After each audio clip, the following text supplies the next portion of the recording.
Entre los animales más fascinantes de la actualidad y también del pasado, pero básicamente son animales que están vivos hoy en día. Entre los animales más fascinantes de la actualidad están los tiburones. Fascinantes para algunos, terroríficos para otras personas. Hay gente que le tiene pánico al medio acuático solo por los tiburones y por imaginarse que pueda haber algún tiburón bajo el agua.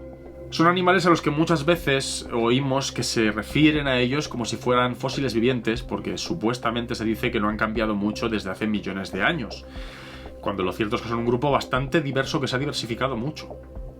Y también un tiburón está entre los animales extintos más famosos que hay, que es el megalodón, que ya tiene hasta su propia franquicia cinematográfica después de haber tenido una franquicia de novelas.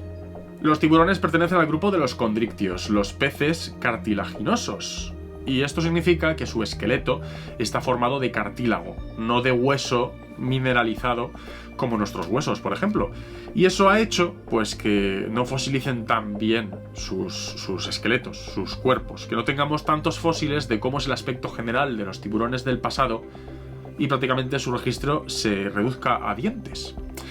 Así que hoy vamos a hablar de estos animales, vamos a hablar un poquitín, unas pinceladas de su biología y vamos a abordar el tema de su conservación en el registro fósil, que también es un tema que me habéis planteado más de una vez. ¿Por qué unos animales se conservan bien, otros mal? ¿Qué pasa aquí?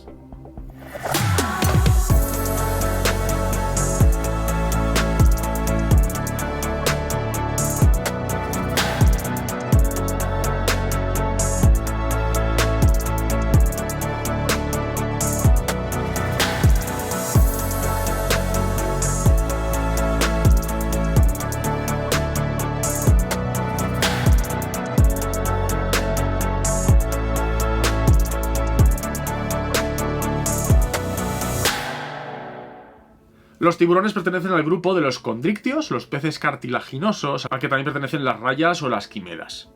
Que no sé si sabéis lo que son las quimeras, pero os dejo aquí unas imágenes para que veáis qué animalicos más majos. Y sí, su nombre, el nombre del grupo de los condrictios significa peces cartilaginosos. Y esto significa que su esqueleto está compuesto principalmente de cartílago, que básicamente es un tejido esquelético que no está en principio mineralizado. Para que os hagáis una idea de cómo es este cartílago que forma el esqueleto de los tiburones, parte de nuestra nariz, o sobre todo lo que sustenta nuestras orejas, es cartílago. Y cuando se encuentra una tumba, salvo que esté momificada la persona esta del pasado, cuando se encuentra el esqueleto de cualquier persona del pasado, no se conserva ni su nariz ni sus orejas, ¿verdad? Pues esto muestra que el cartílago pues no es que se conserve muy bien, porque no deja de ser un tejido blando que no está mineralizado y por lo tanto cuando se descomponen los tejidos blandos el cartílago suele desaparecer. No obstante, como veremos, hay veces que se calcifica, que hay depósitos de calcio que se depositan en este cartílago y entonces se puede llegar a conservar un poco mejor. Los tiburones tienen una historia evolutiva que se remonta a hace millones de años, prácticamente al Devónico, hace unos 400 millones de años, donde encontramos unos primeros tiburones que serían más parecidos pues a quimeras, no serían el típico tiburonazo que nos imaginamos hoy en día. Los tiburones tienen una anatomía muy adaptada pues al medio acuático, que es donde han surgido, donde se ha desarrollado su linaje. Su cuerpo es totalmente hidrodinámico, tienen esta forma como de torpedo, esta forma fusiforme, con musculatura muy potente a ambos lados que permite estos movimientos tan eficientes de la cola que les permiten nadar y bucear en el agua, con aletas que son muy distintivas de los tiburones, tanto aletas dorsales, las típicas aletas de los tiburones que tememos ver en la superficie del agua, como también aletas pectorales y aletas pélvicas y, por supuesto, al final de la cola, aletas caudales. La morfología de estas aletas pues puede variar entre diferentes grupos, familias o especies. Y una adaptación al medio acuático que es muy curiosa y que muy poca gente conoce, si no es que han estudiado estos animales o han estudiado la biología o se han interesado por este tema, es que tienen unas escamas, tienen la superficie cubierta de una serie de escamas mineralizadas, ojo, con una composición parecida a la de los dientes, que recubren perfectamente toda su piel, de manera que estas escamas no son como las típicas escamas de peces, sino que son muy pequeños y le dan esta especie de tacto tan rugoso y tan seco, tan áspero a la piel de los tiburones. No sé si alguna vez habéis tocado la piel de un tiburón, pero es muy áspera, como la lengua de un gatete o peor. Y ya os digo, estas escamitas están formadas por dentina y por esmalte como si fueran dientes. Es súper curioso porque originalmente el origen de los dientes en los vertebrados y el origen de las escamas en los vertebrados y en especial en el grupo de los tiburones se ve muy bien, estaría relacionado. Respecto a los órganos de los sentidos, los tiburones tienen un olfato muy bien desarrollado, de hecho se ven los orificios nasales muy potentes en sus cráneos, pero también tienen electroreceptores llamadas ampollas de Lorenzini que les permiten detectar campos eléctricos de potenciales presas o potenciales amenazas. Aunque tengamos la imagen del tiburón como que no ha cambiado en millones de años y como que es así tal cual, lo cierto es que a lo largo de estos 400 millones de años ha habido diferentes linajes y diferentes formas de tiburones. Incluso hoy en día tenemos tiburones tan diferentes, o tenemos condrictios, mejor dicho, tan diferentes, como por un lado las rayas, por otro lado el tiburón blanco o por ejemplo los tiburones martillo. Por no hablar del tiburón ballena, que es este tan grande que tenemos en la actualidad, que no es una amenaza porque es un animal filtrador, que se alimenta de plancton. Son animales fascinantes que principalmente han sido depredadores de sus ecosistemas, muchos de ellos posiblemente superdepredadores o depredadores ápice de sus ecosistemas y que prácticamente han sobrevivido a todas las extinciones en masa que ha habido sobre la Tierra. Evidentemente algunos linajes no, evidentemente algunas especies no. Ha habido un relevo de especies, un relevo de linajes, ha habido una extinción de fondo haciendo que algunos de ellos se vayan extinguiendo, que vayan desapareciendo mientras surgen otros linajes nuevos, de manera que no tenemos ahora las mismas especies de tiburones y de condrictios que hace 400 millones de años, pero el linaje entero ha sobrevivido 400 millones de años, y eso es mucho. Gracias a que a veces tenemos yacimientos de conservación excepcional, fondos marinos o fondos de lagos, donde la sedimentación es muy continua y por lo tanto cualquier cosa que cae del fondo se entierra rápidamente y no llega a descomponerse, gracias a la formación de estos yacimientos tenemos conservados tanto tejidos blandos de algunos animales y plantas que no se conservarían fácilmente, como también animales completos que no tienen tejidos esqueléticos mineralizados, invertebrados por ejemplo, que no se conservarían de otra manera. Y gracias a estos yacimientos de conservación excepcional también tenemos una ventana a saber cómo eran muchos de los tiburones del pasado.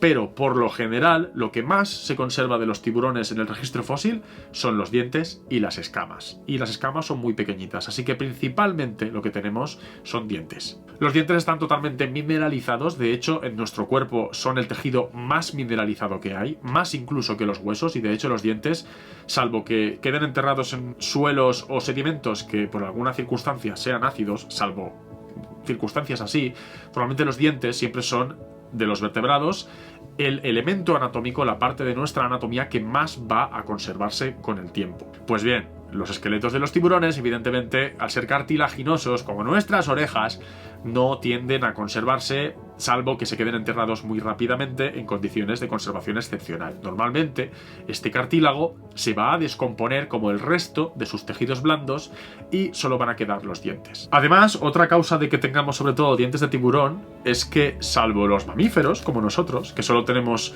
digamos, dos juegos de dientes, los dientes de leche cuando somos crías, por así decirlo, y los dientes definitivos, eso es algo exclusivo de los mamíferos, el resto de los vertebrados cambian, mudan los dientes constantemente durante toda su vida. De manera que por eso abundan los dientes, por ejemplo, de dinosaurio, y por eso abundan mucho los dientes de tiburón, que tienen varias filas de dientes y se van renovando durante toda su vida. Van mudando dientes, van soltando dientes. Entonces, entre que son el único resto esquelético mineralizado de su esqueleto y entre que los van renovando y van soltando dientes ya usados, digamos, durante toda su vida, lo que más tenemos en el registro fósil de estos tiburones son sus dientes. Y gracias a que tenemos algunos yacimientos de conservación excepcional, podemos llegar a saber cómo era el resto del cuerpo, el resto de la anatomía de algunos de estos tiburones. Otras veces tenemos que fijarnos en el parecido de estos dientes con los dientes de tiburones que sí que conocemos mejor o con los linajes actuales, para poder establecer cómo podían haber sido estos tiburones. De hecho, por eso hay diferentes estimaciones acerca de cuánto o cómo de grande podía haber llegado a ser el megalodón, porque hay gente que los clasifica como Carcharodon megalodon y hay gente que los clasifica como Todus megalodon, porque solo tenemos dientes y, excepcionalmente, algunos centros de vértebras. ¿Por qué? Porque se han calcificado. De hecho, incluso en la mayoría de los mamíferos, incluso en nosotros, mientras estamos creciendo, parte de nuestro esqueleto es cartilaginoso y se calcifica con el tiempo. Por eso se suele decir que los niños tienen los huesos de goma y que se caen y se dan un golpe y no se rompen, ¿no? Hay veces que sí que se rompen, evidentemente.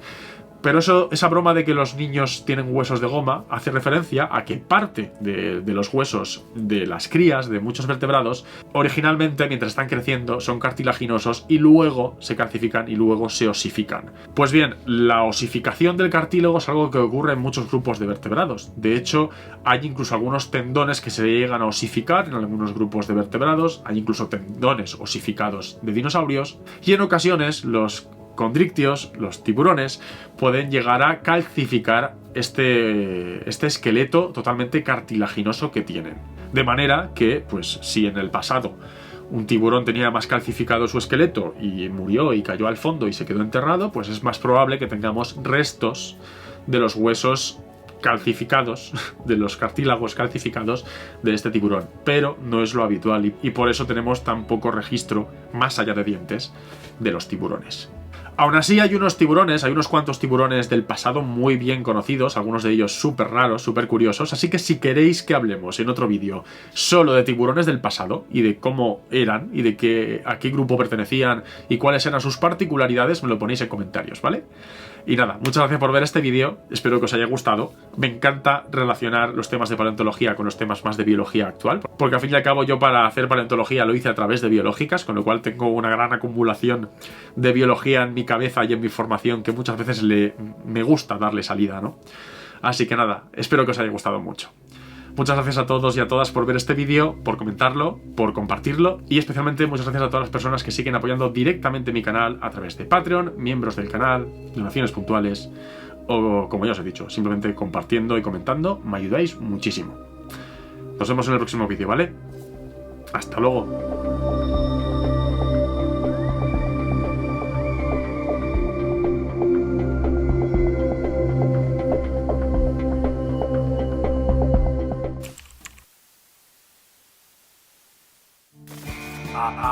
You didn't say the magic word.